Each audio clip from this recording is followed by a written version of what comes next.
നമസ്കാരം. ഡോക്ടർ ചോദിക്കാൻ പ്രോഗ്രാമിലേക്ക് എല്ലാ പ്രിയ പ്രേക്ഷകർക്കും സ്വാഗതം. നമ്മളിന്ന് സംസാരിക്കുന്നത് നമുക്കെല്ലാം വളരെ പരിചിതമായിട്ടുള്ള ഒരു ത്വക്ക് രോഗത്തെക്കുറിച്ചാണ്. സോറിയാസിസ് എന്ന അസുഖത്തെക്കുറിച്ചാണ്. എന്താണ് ഈ അസുഖം, എത്തരത്തിലാണ് ഈ അസുഖം ഉണ്ടാകുന്നത്, ഈ അസുഖത്തിന് ആയുർവേദത്തിലുള്ള പ്രതിവിധികൾ എന്തെല്ലാമാണെന്നാണ് നമ്മളിന്ന് വിശദമായി ഡോക്ടർമാരോട് ചോദിച്ച് മനസ്സിലാക്കുന്നത്. നമുക്കൊപ്പം കണ്ടംകുളത്തി ഗ്രൂപ്പ് ഓഫ് ആയുർവേദ ഹോസ്പിറ്റൽസിലെ chief physician doctor Rosemary Wilson, assistant chief physician doctor Maria Pathrose എന്നിവർ ചേരുന്നു. രണ്ട് ഡോക്ടർമാർക്കും പ്രോഗ്രാമിലേക്ക് സ്വാഗതം. ഡോക്ടർ റോസ്മേരി മാം, ആദ്യം തന്നെ നമുക്ക് എല്ലാവർക്കും പലതരത്തിലുള്ള ചർമ്മരോഗങ്ങളുള്ളവരാണ് ഓരോ മനുഷ്യരും. അതിപ്പോൾ തലയിലെ താരൻ തുടങ്ങി പലതരത്തിലുള്ള അസുഖങ്ങളുണ്ട്. ഡോക്ടർ, ആ കൂട്ടത്തിൽ നിന്ന് സോറിയാസിസ് എന്ന അസുഖത്തെ എത്തരത്തിലാണ് ഒന്ന് വിശദമാക്കി തരാൻ കഴിയുക? സോറിയാസിസ് എന്ന് പറഞ്ഞൊരു രോഗം എന്ന് പറയുന്നത് നമ്മുടെ ത്വക്കിനെ ആശ്രയിച്ചു വരുന്ന, മെയിനായിട്ട് നമ്മുടെ ത്വക്കിനെ ആശ്രയിച്ചു വരുന്ന ഒരു രോഗാവസ്ഥയാണ്. ഓരോരുത്തർക്കും നമ്മുടെ ത്വക്കിന് ഓരോ ചർമ്മത്തിനും ഓരോ ടെക്സ്ചറാണ്. എന്ന് പറഞ്ഞാൽ ചിലർക്ക് ഡ്രൈ സ്കിന്നായിരിക്കും, ചിലർക്ക് നല്ല നോർമലായിട്ടുള്ള സ്കിന്ന്, ചിലർക്ക് ഓയിലി ആയിട്ടുള്ള ഇതാണ്.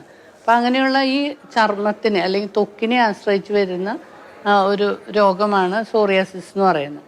ആ നോർമലായിട്ടുള്ള ആ ഒരു ഇതിനെ മാറ്റിക്കൊണ്ട് കൂടുതൽ ഡ്രൈനെസ്സിനെ വന്നതിന് ശേഷം ത്വക്കിനെ ആശ്രയിച്ച് അത് പല രീതിയിൽ അത് പ്രത്യക്ഷപ്പെടും. ഡ്രൈ ആയിട്ട് വരുന്നതുണ്ട്, അതുപോലെ കൂടുതൽ സ്കിന്ന് പഴുപ്പൊക്കെ വന്നിട്ട് പസ്ലേറ്റ് ആയിട്ട് നിൽക്കുന്നതുണ്ട്, ഡോട്ടഡ് ആയിട്ട് വരുന്നതുണ്ട്. അങ്ങനെ പല ടൈപ്പിലായിട്ടുള്ള സോറിയാസിസ് ഉണ്ട്.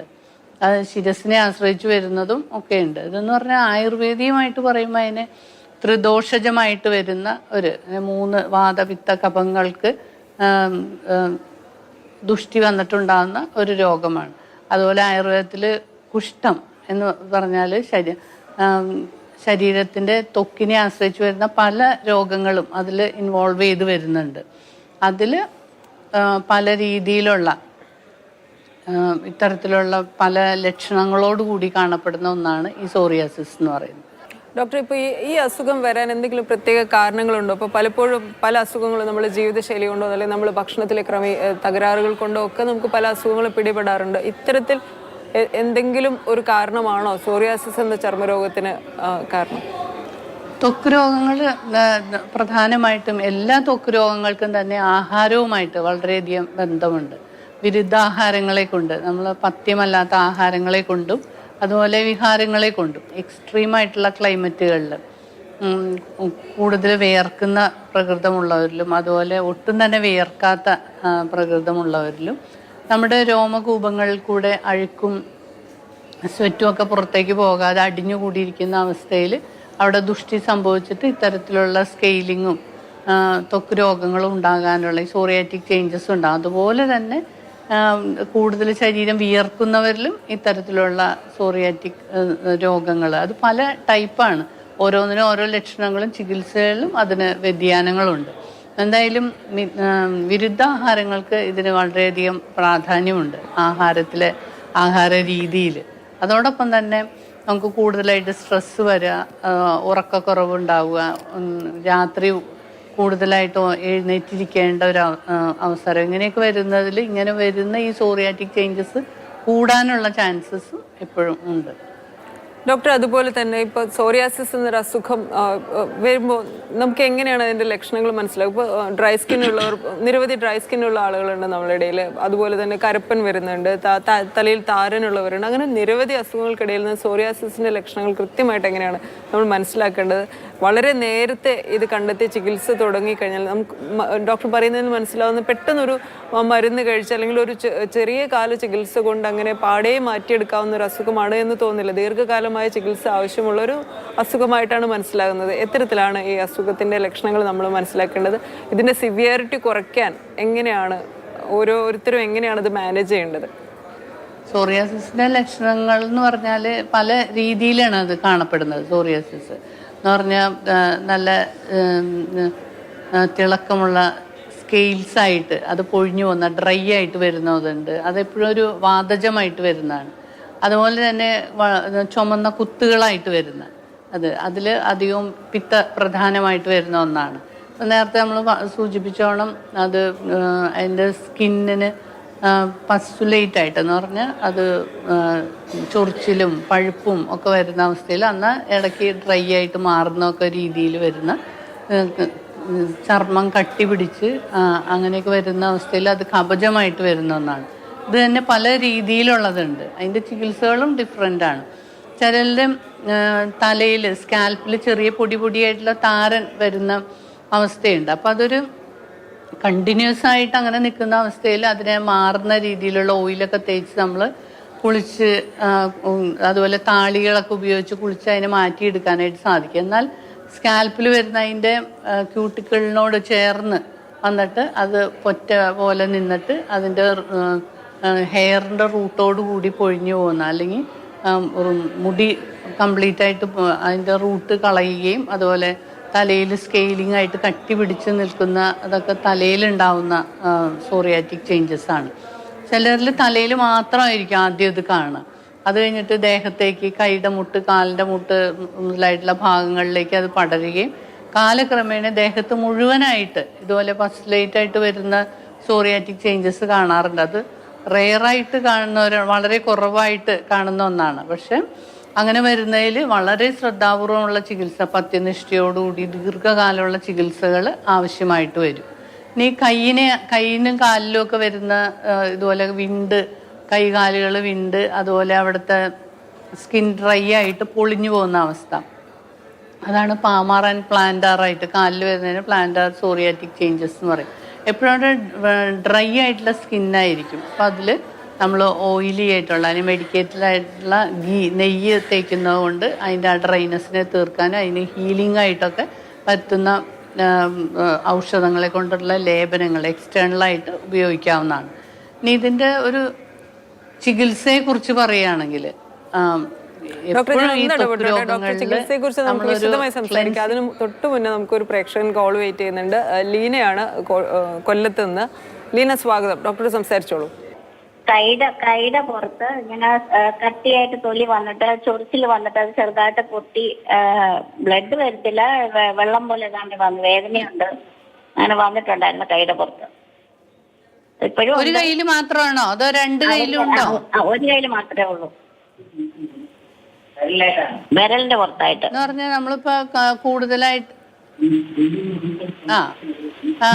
വലത് കൈ നമ്മൾ കൂടുതലായിട്ട് പാത്രം കഴുകാനും ഒക്കെ അങ്ങനെ ഉപയോഗിക്കുമ്പോൾ ഈ കാരമൊക്കെ അടങ്ങിയിട്ടുള്ള സോപ്പും ഇതൊക്കെ കൂടുതൽ തൊടുമ്പോൾ കൈയുടെ സ്വതസിദ്ധമായിട്ടുള്ള സ്കിന്നിൻ്റെ ഇത് മാറിയിട്ട് അവിടെ ഡ്രൈനസ് വരികയും അങ്ങനത്തെ ഒരു അലർജിക് നേച്ചറിൽ വരുന്ന ഇതായിരിക്കും. അത് നമുക്ക് കൃത്യമായിട്ട് ശ്രദ്ധിച്ചാൽ അതിനെ മാറ്റിയെടുക്കാൻ സാധിക്കുന്നതാണ്. അവിടെ പുരട്ടാനായിട്ട് ജാത്യാദി ഘൃതം എന്ന് പറഞ്ഞൊരു നെയ്യ് കിട്ടും. അത് കയ്യിൽ നല്ലോണം തേച്ച് പിടിപ്പിക്കുക. അതുപോലെ തന്നെ കൈ കുറച്ച് വെള്ളത്തിൽ പുളിയുടെ ഇലയും തൊലിയും അതുപോലെ ചെത്തിവേര്, കടുക്കത്തൊണ്ട് ഇതൊക്കെ ഇട്ട് വെള്ളം വെന്തിട്ട് ആ വെള്ളത്തിൽ കൈ മുക്കി വയ്ക്കുക 2 നേരം. ഈ ജാത്യാധികൃതം നല്ലോണം കയ്യിൽ തേച്ച് പിടിപ്പിക്കുക. അതുപോലെ ദിനേശവല്യാധികേരം, ചെമ്പരത്യാധികേരം പോലുള്ള തൈലങ്ങൾ അത് കയ്യിൽ തേച്ച് പിടിപ്പിച്ചിട്ട് കുളിക്കുന്നതിന് മുമ്പായിട്ട് അത് കുളിച്ച് കളയാം. ഇനി അതുപോലെ അകത്തേക്ക് കഴിക്കാനായിട്ട് കുറച്ച് നാളൊക്കെ ആയിട്ടുള്ളതാണെങ്കിൽ പടോലമൂലാദി കഷായം വാങ്ങിക്കുക. അതൊരു 15 മില്ലി കഷായം 60 ml വെള്ളം ഒഴിച്ചിട്ട് 2 നേരം കഴിക്കാം. ഖദ്രാരിഷ്ടം വാങ്ങിക്കുക. ഖദ്രാരിഷ്ടം, ആരക്താരിഷ്ടം ഏതാ കിട്ടണമെന്ന് വെച്ചാൽ അത് രണ്ടും രക്തശുദ്ധികരമായിട്ടുള്ളതും അതുപോലെ ഹീലിംഗ് ആയിട്ടുള്ളതാണ്. അത് 25 മില്ലി ഉച്ചയ്ക്ക് ഭക്ഷണം കഴിഞ്ഞിട്ട് കഴിക്കാം. ഇപ്പം ഇങ്ങനെ കണ്ടിന്യൂസ് ആയിട്ട് കൈക്ക് പൊട്ടലും ഇതൊക്കെ ഉള്ളതുകൊണ്ട് നമ്മൾ കുറച്ച് ശ്രദ്ധിക്കുക. ഇപ്പം കോഴിമുട്ട, കോഴിയിറച്ചി, അതുപോലെ ചെമ്മീൻ, ഇത്തരത്തിലുള്ള ആഹാരങ്ങളൊന്ന് കുറച്ച് നാളത്തേക്ക് അവോയ്ഡ് ചെയ്യാനായിട്ട് ശ്രദ്ധിക്കുക. അപ്പം ഈ നെയ്യ് നല്ലോണം തേച്ച് പിടിപ്പിക്കുക, കഴുകണ വെള്ളത്തിൽ കൈ മുക്കി വയ്ക്കുക. തീർച്ചയായിട്ടും ഇതിനെ മാറ്റാനായിട്ട് സാധിക്കും. അപ്പോൾ പാത്രമൊക്കെ കഴിയുമ്പോൾ നമ്മൾ ഗ്ലൗസ് ഇടാനായിട്ട്, സോപ്പൊക്കെ അധികം ഉപയോഗിക്കാതിരിക്കാനായിട്ട് ശ്രദ്ധിക്കുക. അപ്പോൾ ഈ കൈയുടെ ഡ്രൈനസ് ഒക്കെ വന്നിട്ട് പൊട്ടുന്ന ഒരു ഇതാണ് കയ്യിൽ മാത്രമുള്ള കാണുന്നത്. അപ്പോൾ തീർച്ചയായിട്ടും ഇത് ഉപയോഗിക്കുക, നിങ്ങളുടെ ഇത് മാറിക്കിട്ടും കേട്ടോ. സാധാരണ നിലയിൽ വിൻ്ററിലും എക്സ്ട്രീം വിൻ്റർ അതുപോലെ സമ്മർ സീസണിലൊക്കെ വരുമ്പോഴാണ് ഇത് ഉള്ളത് അഗ്രിവേറ്റ് ചെയ്യുക. എന്ന് പറഞ്ഞാൽ ഇപ്പോൾ സോറിയാസിസ് ഒക്കെ പോലുള്ള രോഗങ്ങൾ വന്നാൽ അത്ര പെട്ടെന്ന് ഇപ്പം നമ്മൾ ചികിത്സയൊക്കെ എടുത്ത് മാറിയാലും വീണ്ടും ഇങ്ങനത്തെ കാലാവസ്ഥ ചേഞ്ചസ് വരുമ്പോൾ റിപ്പീറ്റ് ചെയ്യാനുള്ള ചാൻസസ് ആണ്. അതുകൊണ്ട് തന്നെ എന്താ പറയുക, സ്കിന്നിൽ കൂടുതലായിട്ട് വിയർപ്പ് അടിഞ്ഞുകൂടിയിട്ട് അഴുക്കൊക്കെ വന്നിട്ട് ചൊറിച്ചിലും പൊട്ടലും ഒക്കെ ആയിട്ട് കൂടാം. അതുപോലെ തന്നെ എക്സ്ട്രീം തണുപ്പിലുള്ളവർക്കും ആ വിയർപ്പ്, സ്വെറ്റ് ഇല്ലാത്ത അവസ്ഥയിലും ഈ സോറിയാറ്റിക് ചേഞ്ചസ് കൂടുന്നതായിട്ട് കാണാനായിട്ട് സാധിക്കും. നമുക്ക് മലപ്പുറത്ത് നിന്ന് അമൃതയാണുള്ളത്. അമൃത, സ്വാഗതം. ഡോക്ടറോട് ചോദിച്ചോളൂ. ഡോക്ടർ, ഈ കണ്ണിന്റെ താഴെയും മുകളിലൊക്കെ ആയിട്ട് സ്കിൻ ടാഗ് പോലെ വരുന്നത് എന്തുകൊണ്ടായിരിക്കും എന്ന് പറയാൻ പറ്റുമോ? എന്റെ ഈ കണ്ണിന്റെ മുകളിലൊക്കെ അങ്ങനെ ഒരു ബ്ലാക്ക് സംഭവങ്ങൾ വരുന്നുണ്ട്. ഹലോ, എന്ത് പ്രായമുള്ള ആളാ? 28 വയസ്സ്. 28 വയസ്സ്. എന്ന് പറഞ്ഞാൽ യങ്സ്റ്റേഴ്സിൽ കൂടുതലും അത് വരുന്നത് നമ്മുടെ സ്ട്രെസ്സും അതുപോലെ കണ്ണൊക്കെ കൂടുതൽ സ്ട്രെയിൻ വരിക, അതുപോലെ ഉറക്കക്കുറവ്, ഉറക്കം നിൽക്കുക, രാത്രിയിൽ ഉള്ള ജോലികൾ കൂടുതൽ നേരം ഉറക്കം ഒളിച്ചുള്ള ജോലിയൊക്കെ വരുന്നവരിലാണ് ഇത്തരത്തിലുള്ള സ്കിൻ ടാഗ്, പിഗ്മെന്റേഷൻ പോലെ കണ്ണിന്റെ തടത്തിലൊക്കെ കാണുക. അതിന് നമുക്കൊരു സ്കിന്നിന്റെ കോംപ്ലക്ഷനെയൊക്കെ കൂട്ടുന്ന രീതിയിൽ നാൽപ്പാമരാതി ചൂർണം അത് കുറച്ച് പാലിൽ കുറുക്കി പേസ്റ്റ് ആക്കിയിട്ട് മുഖത്ത് തേച്ച് പിടിപ്പിക്കാം, അല്ലെങ്കിൽ പാലിൻ്റെ പാട തേക്കാം. അതുപോലെ അതിൻ്റെ പോസിറ്റീവായിട്ടുള്ള കാര്യങ്ങൾ എപ്പോഴും ശ്രദ്ധിക്കുക. സ്ട്രെസ് കുറയ്ക്കാനും സമയത്തിന് ഉറങ്ങാനും ഒക്കെ നോക്കുക. അങ്ങനെയുള്ളവരിലാണ് കൂടുതൽ യങ്സ്റ്റേഴ്സിൽ കൂടുതലായിട്ട് കാണുക. ആ സമയം ഏജ്ഡ് ആയിട്ടുള്ളവരിൽ ആ ഒരു ഈസ്ട്രോജൻ ചേഞ്ചസ് ഒക്കെ വരുമ്പോൾ പിഗ്മെന്റേഷൻ വരുന്ന സാധാരണമാണ്. ഇപ്പോൾ കുങ്കുമാതി തൈലം ഉപയോഗിക്കാം നിങ്ങൾക്ക്. അത് കുങ്കുമാതി തൈലം ഒരു 2 ഡ്രോപ്പ് എടുത്തിട്ട് സോഫ്റ്റായിട്ട് മസാജ് ചെയ്യുക. ഫേസിൽ എവിടെയാ പിഗ്മെന്റേഷൻ പോലെ തോന്നുന്നത് വെച്ചാൽ അവിടെ സോഫ്റ്റായിട്ട് മസാജ് കൊടുക്കുക. അതുപോലെ ലോഹാസവും ചന്ദനാസവും കൂടെ മിക്സ് ആക്കിയിട്ട് 25 ml 2 നേരം കഴിക്കുക. അത് കൂടുതൽ കൂളൻ്റായിട്ട് നിങ്ങൾക്ക് ഉറക്കത്തിനെ പ്രൊമോട്ട് ചെയ്യാനും ഡെഫിഷ്യൻസീസ് ഉണ്ടെങ്കിൽ കറക്റ്റ് ചെയ്യാനൊക്കെ അത് ഹെൽപ്പ് ചെയ്യും. അതോടൊപ്പം തന്നെ ചവനപ്രാശം ഒരു സ്പൂൺ രാത്രി കഴിക്കുക. അതൊക്കെ എപ്പോഴും ഒരു ഡെഫിഷ്യൻസീസ് ഉണ്ടെങ്കിൽ മാറാനും അതുപോലെ ഇത്തരത്തിലുള്ള എന്തെങ്കിലും ഉറക്കത്തിനെ കറക്റ്റ് ചെയ്യുകയൊക്കെ ചെയ്തിട്ടുണ്ടെങ്കിൽ മാറുന്നൊന്നുള്ളൂ. കുങ്കുമാതി തൈലവും കുങ്കുമാതി ലേപമൊക്കെ അതിന് ഏറ്റവും ഗുണകരമായിട്ടുള്ള ഒന്നായിരിക്കും. അതുപോലെ എണ്ണ തേക്കുന്ന പ്രകൃതം അങ്ങനത്തെ സ്വഭാവം ഇല്ലെങ്കിൽ നിറയിൽ തേച്ച് കുളിക്കുക. ത്രിഫലാദി എണ്ണ, കയ്യുണ്യാദി എണ്ണ, അതൊക്കെ വെളിച്ചെണ്ണ, അതൊക്കെ നിറയിൽ ഇടയ്ക്കെങ്കിലും വീക്കിലി 1 or 2 അല്ലെങ്കിൽ ആഴ്ചയിൽ 3 ദിവസമെങ്കിലുമൊക്കെ തലയിൽ തേച്ച് കുളിക്കാനായിട്ട് ശ്രദ്ധിക്കുക. അപ്പോൾ ഇതിനൊക്കെ ഇതിനെ പോസിറ്റീവായിട്ടുള്ള ഈ കാര്യങ്ങളെ കറക്റ്റ് ചെയ്യാനായിട്ട് സാധിക്കും. പിന്നെ ആഹാരങ്ങളിലും കൂടുതലായിട്ട് ശ്രദ്ധിക്കുക. ഇപ്പോൾ പച്ചക്കറി പോലുള്ള സാധനങ്ങൾ, ഇലക്കറികളൊക്കെ കൂടുതൽ ആഡ് ചെയ്യുക ഭക്ഷണം കഴിക്കുന്നതിൽ. സാധാരണഗതിയിൽ മിക്കവരും നമുക്ക് കാണാത്ത പ്രദേശങ്ങളിലാണെങ്കിൽ അത് കൊണ്ടുനടന്ന് എന്തെങ്കിലുമൊക്കെ ലോക്കലൈസ് ചെയ്ത ട്രീറ്റ്മെൻറ്റ്സ് ഒക്കെ ചെയ്തിട്ട് അത് മാറാത്ത അവസ്ഥയിൽ സ്പ്രെഡായി കഴിയുമ്പോഴാണ് വരിക.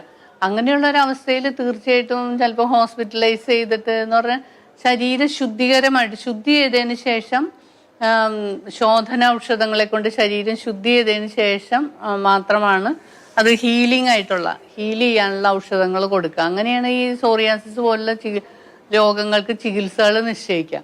ഇതിൽ തന്നെ പല ടൈപ്പുള്ള സോറിയാറ്റിക് ചേഞ്ചസ് ഉണ്ടല്ലോ. അപ്പം അതിൽ സ്നേഹപാനം, മെഡിക്കേറ്റഡ് ആയിട്ടുള്ള നെയ്യ് സേവിപ്പിച്ച് കൂട്ടി കൊടുത്തിട്ട് നമുക്ക് ബോഡിയിൽ സ്നിഗ്ധത വരുത്തിയിട്ട് വമന വിരേചനങ്ങളെ കൊണ്ട് ശരീരം ശുദ്ധി ചെയ്തതിന് ശേഷമാണ് എക്സ്റ്റേണൽ ആപ്ലിക്കേഷൻസ് ഒക്കെ കൊടുത്ത് അതിന് ഹീൽ ചെയ്യാനായിട്ടുള്ള ഔഷധങ്ങളും എക്സ്റ്റേണൽ ആപ്ലിക്കേഷൻസ് ഒക്കെ ഉപയോഗിക്കേണ്ടത്. അതിപ്പോൾ ഒരു ഡ്രൈ സ്കിൻ പോലുള്ള അവസ്ഥയിൽ ഡ്രൈ ആയിട്ട് വന്ന് കൂടുതൽ സ്കെയിലിംഗ് ഒക്കെ വരുന്ന അവസ്ഥയിൽ അവിടെ നമുക്ക് വാദവൃദ്ധി കൊണ്ട് വരുന്ന സോറിയാറ്റിക് ചേഞ്ചസ് ആയിരിക്കും. അപ്പോൾ എപ്പോഴും നമ്മൾ സ്നേഹപാനത്തിനായിട്ട് നെയ്യ് തിരഞ്ഞെടുക്കുമ്പോൾ തിക്തഘൃതം, ആരക്താതിഘൃതം ഒക്കെ ഇത്തരത്തിലുള്ള ഔഷധങ്ങൾ എടുക്കാം, നെയ്യ് ഉപയോഗിക്കാം. എന്നാലൊരു ദേഹത്ത് കുത്തു പോലെ വരുന്ന അല്ലെങ്കിൽ ചുമന്ന കുത്തുകളായിട്ട് വരുന്ന അവസ്ഥയുണ്ട്.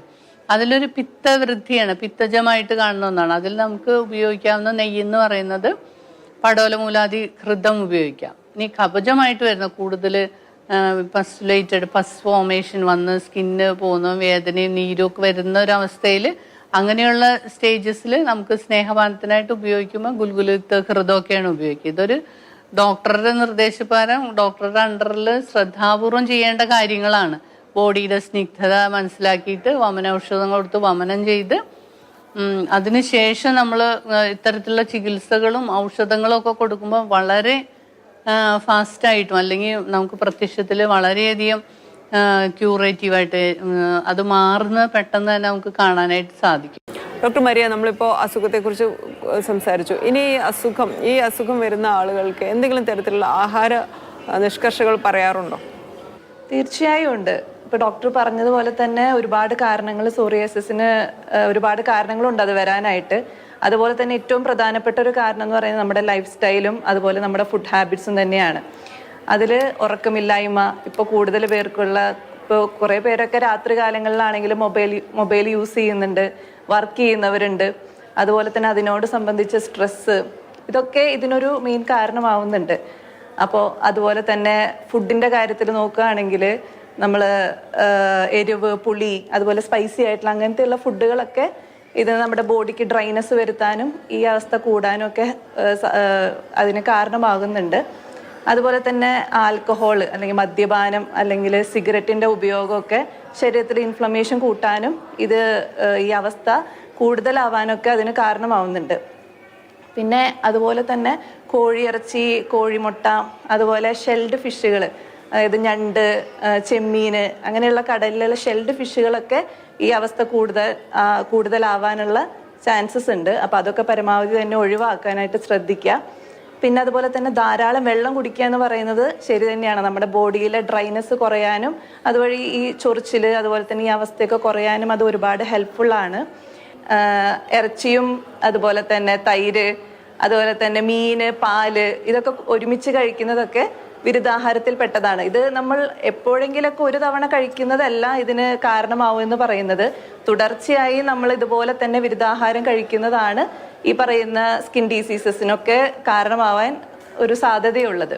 അപ്പോൾ നമ്മൾ അതൊക്കെ ശ്രദ്ധിച്ചു വേണം നമ്മൾ ആഹാരവിഹാരങ്ങളൊക്കെ ചെയ്യാനും. അപ്പോൾ ഇത് ഒരു പരിധി വരെയൊക്കെ നമുക്കിതിനെ പ്രതിരോധിക്കാനൊക്കെ വളരെ ഹെൽപ്ഫുൾ ആയിരിക്കും.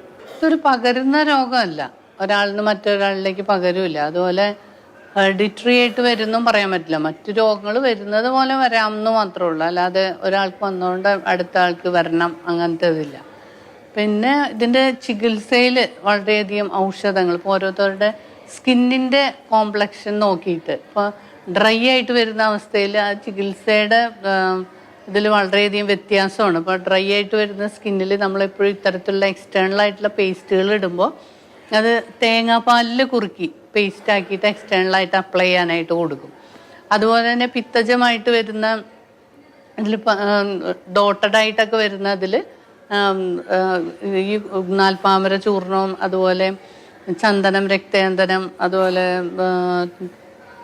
ആര്യവേപ്പിൻ്റെ ഇല, ഇതൊക്കെ സമം അരച്ചിട്ട് അത് പാലിൽ പുഴുങ്ങി അരച്ചിട്ടാണ് പേസ്റ്റ് ആക്കിയിട്ട് തേക്കാൻ കൊടുക്കുക.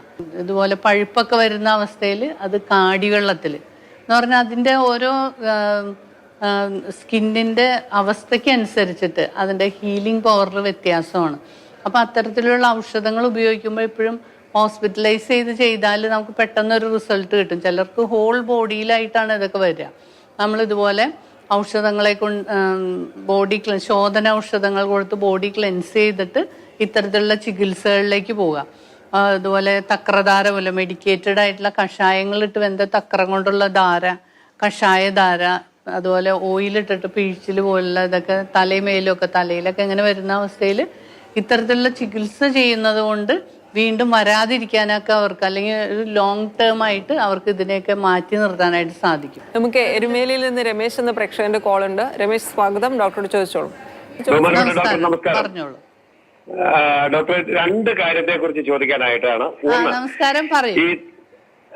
ഒന്ന്, ഈ തലയിലുണ്ടാകുന്ന താരൻ, അത് ശ്രദ്ധിച്ചില്ല എങ്കിൽ ഇങ്ങനെ പാള പോലെയുള്ള ഈ തൊലികളെല്ലാം തലയിൽ വരുന്നു. പിന്നെ ആണുങ്ങൾക്കാണെങ്കിൽ താടി, മീശേരി, ഇതെല്ലാം മുഖത്തെല്ലാം വരുന്നു, ചെതുമ്പൽ വട്ടം പെട്ടു. ഇത് ഭാവിയിൽ സോറിയാസിസ് ശ്രദ്ധിച്ചില്ല എങ്കിൽ സോറിയാസിസ് ആയിട്ട് വരാൻ സാധ്യതയുണ്ടോ എന്നാണ് ഒരു ചോദ്യം.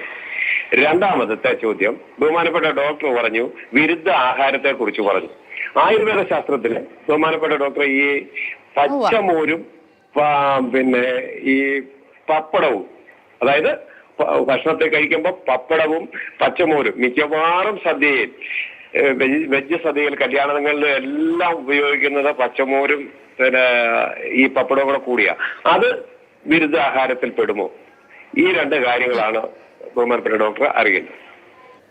പപ്പടത്തിൽ എപ്പോഴും പപ്പടക്കാരം ഒരു എന്താ പറയുക, നമ്മുടെ ശരീരത്തിന് നല്ലൊരു ഇതല്ല. നമ്മൾക്ക് ശരീരത്തിൽ ഡ്രൈനസ് കൂട്ടാനും അതുപോലെ ഇത്തരത്തിലുള്ള പ്രശ്നങ്ങൾ കൂട്ടാനൊക്കെ സഹായിക്കുന്ന ഒന്നാണ്. എപ്പോഴും നമ്മൾ ശ്രദ്ധാപൂർവം വേണം ഇത്തരം കാര്യങ്ങൾ, ആഹാരങ്ങൾ ആയിട്ട് ഉപയോഗിക്കുമ്പോൾ ശ്രദ്ധിക്കേണ്ടത്. എന്ന് പറഞ്ഞാൽ ശരീരത്തിൽ ഓൾറെഡി ശരീരത്തിൽ രക്തത്തിന് ദുഷ്ടിയും ഒക്കെ വന്നിട്ടാണ് ഇത്തരത്തിലുള്ള ഈ രോഗാവസ്ഥ വരുന്നത്. അപ്പോൾ ബോഡി ക്ലെൻസിങ് ആയിട്ടും രക്തശുദ്ധികരമായിട്ടുള്ള ഔഷധങ്ങളും ആഹാരങ്ങളും ഒക്കെയാണ് നമ്മൾ കഴിക്കേണ്ടത്. നമുക്കറിയാം മിക്ക സദ്യകളിൽ ഇപ്പോൾ നോൺ വെജ് ഒക്കെ ഉള്ളിടത്ത് ഈ സാലഡ്സും ചിക്കനും ഒക്കെ ഒരുമിച്ച് ഉപയോഗിക്കുന്നവരാണ്. ചിലവർ വീടുകളിൽ സ്ഥിരമായിട്ട് ബിരിയാണിയൊക്കെ ഉണ്ടാക്കി ഉപയോഗിക്കുന്നവരിൽ ഈ ചിക്കനും ഇതൊക്കെ കണ്ടിന്യൂസ് ആയിട്ട് ഉപയോഗിക്കുന്നതായിട്ട് കാണാം. അത് ഇത്തരത്തിലുള്ളൊരു സ്കിൻ പ്രോബ്ലം ഉള്ളവരിൽ അങ്ങനെ പോവുകയാണെങ്കിൽ തീർച്ചയായിട്ടും അത് അഗ്രിവേറ്റ് ചെയ്യും. അതൊരു വിരുദ്ധാഹാരം തന്നെയാണ്. അങ്ങനെയുള്ള സാധനങ്ങൾ നമ്മൾ കഴിക്കുമ്പോൾ അത് ശരീരത്തിൽ അതിൻ്റെതായ ചേഞ്ചസ് വന്നിട്ട് പല വിധത്തിലുള്ള രോഗങ്ങൾ അത് ഉണ്ടാക്കാനായിട്ട് സഹായിക്കുകയും ചെയ്യും. അപ്പം അതുകൊണ്ട് നമ്മൾ എപ്പോഴും ഒരു സമീകൃത ആഹാരത്തിലേക്ക് വരിക. ഇത്തരത്തിലുള്ള സോറിയാറ്റിക് ചേഞ്ച് ഉണ്ടെങ്കിൽ നമ്മൾ അത്തരത്തിലുള്ള ആഹാരങ്ങളെ ഒഴിവാക്കാനായിട്ട് പ്രത്യേകം ശ്രദ്ധിക്കണം. പിന്നെ സാറ് ചോദിച്ചു തലയിൽ ഇങ്ങനെ ചെറിയ താരൻ പോലെ തന്നെ സോറിയാറ്റിക് ചേഞ്ച് ആവാൻ സാധ്യതയുണ്ടോന്ന്. താരനൊന്നും വ്യത്യാസം നമുക്ക് കണ്ടിട്ടുണ്ടെങ്കിൽ തന്നെ മനസ്സിലാവും. പൊടി പൊടിയായിട്ട് കാണുന്നതും അതിന് നമുക്ക് സ്കാൽപ്പിൽ ഉപയോഗിക്കുന്ന ഓയിലുകളും അതുപോലെ ചെമ്പരത്തിയുടെ താളി അതല്ലെങ്കിൽ കൊടിത്തുവ വാട്ടി താളി തേക്കുക, ഇത്തരത്തിലുള്ള താളികളൊക്കെ തേക്കുന്നതുകൊണ്ട് അത് മാറി കിട്ടും. പിന്നെ നമ്മളെപ്പോഴും ശ്രദ്ധിക്കാനുള്ളത് മുടി ഉണങ്ങി വെക്കാനായിട്ട് ശ്രദ്ധിക്കുക. കുളിച്ചു കഴിഞ്ഞിട്ട് ഈ താരനുണ്ടാകും. ചിലർക്ക് നല്ല കട്ടിയായിട്ടുള്ള മുടിയുള്ളവരായിരിക്കും. മുടി ഉണങ്ങാനായിട്ട് താമസം ഉണ്ടാകുക, അല്ലെങ്കിൽ മുടി ഉണങ്ങാതെ തന്നെ കെട്ടി വെച്ചുകൊണ്ട് പോവുക. അങ്ങനെയൊക്കെ ഉള്ളവരിലാണ് ഈ താരന ഉണ്ടാകാനുള്ള ടെൻഡൻസി കൂടുതലായിട്ടുണ്ടാവുക. അപ്പം നമ്മളത് മുടി ഉണങ്ങിയതിന് ശേഷം കെട്ടാനും സ്കാൽപ്പ് നല്ലോണം തുടച്ച് വൃത്തിയാക്കാനും ഒക്കെ ശ്രദ്ധിക്കാം. അങ്ങനെ താരൻ നമുക്ക് പൂർണ്ണമായിട്ടൊക്കെ മാറ്റിയെടുക്കാവുന്നതാണ്. സോറിയാറ്റിക് ചേഞ്ചസ് നമുക്ക് ടിപ്പിക്കലായിട്ട് മനസ്സിലാവും. സ്കാൽപ്പിൽ നല്ലോണം പൊറ്റ പിടിച്ച് മുടിയുടെ അടിഭാഗം അല്ലെങ്കിൽ മുടിയുടെ റൂട്ടിനോട് ചേർന്നിട്ട് പതിഞ്ഞ് പൊങ്ങി സ്കെയിലിംഗ് ആയിട്ട് വരുന്നതായിട്ടൊക്കെയാണ് കാണുക. നമുക്ക് മനസ്സിലാക്കാം. സാധാരണ വിദേശത്ത് നിന്നൊക്കെ വരുന്ന അല്ലെങ്കിൽ UK US മുതലായിട്ടുള്ള എക്സ്ട്രീം ക്ലൈമറ്റ്സ് ഉള്ളവരോട് വർക്ക് ചെയ്യുന്നവരിൽ ഇത്തരത്തിലുള്ള ചേഞ്ചസ് വരുമ്പോൾ അത് മാറാനായിട്ട് താമസമാണ്. നമ്മൾ എത്ര കാര്യങ്ങളൊക്കെ പറഞ്ഞ് അതൊക്കെ ഹീൽ ചെയ്തൊക്കെ വിട്ടാലും ഇവിടുന്ന് പോകുമ്പോൾ ആഹാരത്തിലും അതുപോലെ തന്നെ ഇത്തരത്തിലുള്ള എക്സ്റ്റേണായിട്ടുള്ള ക്ലൈമാറ്റിക് ചേഞ്ചസിലെയും അവർ നിൽക്കുവാണ്. അത് ശരീരത്തിൽ അഴുക്കിനെ കൂട്ടാനും അല്ലെങ്കിൽ അതുപോലെ ഇമ്പ്യൂരിറ്റീസ് കൂടുതലായിട്ട് വന്നിട്ട് സ്കിന്നിൽ ഇഷ്യൂസ് ഉണ്ടാക്കും. അപ്പോൾ തീർച്ചയായിട്ടും അതിനുള്ള കണ്ടിന്യൂസ് ആയിട്ട് അങ്ങനെയുള്ള അവസ്ഥ വരുമ്പോൾ അതിനുള്ള മെഡിക്കേഷനിൽ അല്ലെങ്കിൽ എക്സ്റ്റേണൽ ഓയിൽസ് എങ്കിലും ഉപയോഗിക്കാനായിട്ട് ശ്രദ്ധിക്കാം. വ്യക്തമാണ് ഡോക്ടർ. വളരെയധികം നന്ദി. വളരെ വിശദമായി നമ്മളോട് സംസാരിച്ചു. ചർച്ചയിൽ പങ്കെടുത്ത എല്ലാ പ്രേക്ഷകർക്കും നന്ദി. പ്രോഗ്രാം അവസാനിക്കുകയാണ്.